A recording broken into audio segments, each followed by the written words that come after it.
মধ্যরাতের আধারে হঠাৎই ছড়িয়ে পড়ল আতঙ্কজনক এক খবর। গণ অধিকার পরিষদের সভাপতি ও ডাকসুর সাবেক ভিপি নুরুল হক নূরের নাক দিয়ে বের হচ্ছে রক্ত।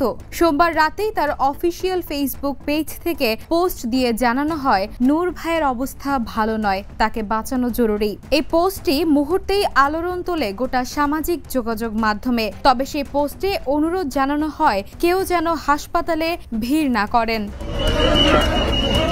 এর আগে সোমবার সকালে শারীরিক অবস্থার উন্নতি হলে নূরকে ঢাকা মেডিকেল কলেজ হাসপাতালের আইসিইউ থেকে কেবিনে স্থানান্তর করা হয়। হাসপাতালের পরিচালক ব্রিগেডিয়ার জেনারেল মোহাম্মদ আসাদুজ্জামান জানান, নূরের শারীরিক অবস্থা ধীরে ধীরে ভালো হচ্ছে, তবে পুরোপুরি সুস্থ হতে সময় লাগবে। তিনি আরও জানান, নূরের নাকের হাড় ও চোয়ালের হাড় ঠিক হতে 4 থেকে 6 সপ্তাহ সময় লাগবে। চোখের ভেতরে রক্ত জমাট সেরে উঠতে 1 থেকে 2 সপ্তাহ লাগতে পারে।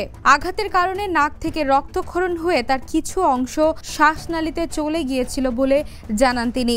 কাশির সঙ্গে সেই রক্ত বের হলেও এতে উদ্বেগের কিছু নেই। গত শুক্রবার রাত 9টার দিকে জাতীয় পার্টি ও গণ অধিকার পরিষদের সংঘর্ষে পুলিশের লাঠি পেটায় গুরুতর আহত হন নূরসহ কয়েকজন নেতাকর্মী। সেদিনই তাকে প্রথমে ইসলামী ব্যাংক হাসপাতালে নেওয়া হয়, পরে ঢাকা মেডিকেলের আইসিইউতে ভর্তি করা হয়। বর্তমানে তার শারীরিক অবস্থা পর্যবেক্ষণে রাখা হয়েছে এবং বিভাগীয় বিশেষজ্ঞ চিকিৎসকরা সার্বক্ষণিক তদারক করছেন। তবে সামাজিক যোগাযোগ মাধ্যমে ছড়িয়ে পড়া মধ্যরাতের সেই পোস্ট নতুন করে প্রশ্নের জন্ম দিয়েছে।